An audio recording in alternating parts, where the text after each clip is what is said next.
વડોદરા પોલીસના અલગ અલગ 17 પોલીસ સ્ટેશનમાં ઝડપાયેલા દારૂ બિયરની 50,000થી વધુ બોટલ ટીનનો નાશ કરાયો। ₹1.71 કરોડની કિંમતના દારૂની હજારો બોટલ પર રોલર ફરી વળતા રસ્તા પર દારૂની નદી વહેતી જોવા મળી। નવા વર્ષ પહેલા કાશી, મથુરા અને અયોધ્યામાં ભક્તોનો મેળાવડો। બાબા વિશ્વનાથના દર્શન માટે 2 કિલોમીટર લાંબી લાઈન। વૃંદાવનમાં મહાકુંભ જેવી ભીડ। 5 જાન્યુઆરી સુધી વૃંદાવન ન આવવા બાંકે બિહારી મંદિરના તંત્રની અપીલ।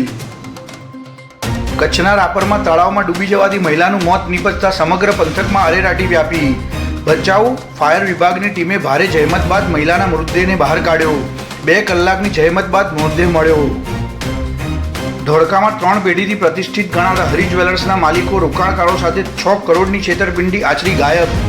ચાંદીમાં રોકાણના નામે કરોડોની છેતરપિંડી આચરી।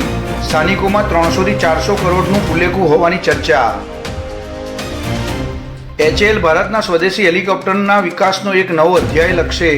આજે બેંગલુરુની HAL ફેસિલિટીમાં ધ્રુવ NG હેલિકોપ્ટરની પ્રથમ ઉડાન યોજાશે। ધ્રુવ હેલિકોપ્ટર હવે નાગરિકો માટે પણ ભરશે ઉડાન। સંરક્ષણ મંત્રાલયની ડિફેન્સ એક્વિઝિશન કાઉન્સિલે લગભગ 76,000 કરોડની સંરક્ષણ ખરીદીને અને અપગ્રેડ પ્રસ્તાવને મંજૂરી આપી। તેનાથી ટેન્કોની ઉંમર વધશે અને લડાઈમાં તાકાત પણ વધશે। આધુનિક હથિયારોની ખરીદી સામેલ। ભારતના ભાગેડુને આખરે ભૂલનું ભાન થયું। સૌથી મોટા ભાગેડુ વાળા વિડીયો વાયરલ અંગે લલિત મોદીનો યુ-ટર્ન।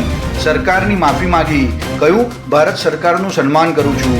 કહ્યું હતું કે હું અને માલિયા સૌથી મોટા ભાગેડુ। રાજકોટ સિવિલ હોસ્પિટલના ન્યુરો સર્જરી વિભાગમાં ફરજ બજાવતા ડોક્ટર પાર્થ પંડ્યા પર દર્દીના પરિવારે હુમલો કર્યો। હિંસક ઘટનાના CCTV ફૂટેજ વાયરલ થતાં તબીબ જગતમાં ઘેરા પ્રત્યાઘાતો પડ્યા। હડતાલની માંગ ઉઠી। ભૂતાનના ઓફ સ્પિનર સોનમ યેસેએ ઇતિહાસ રચ્યો।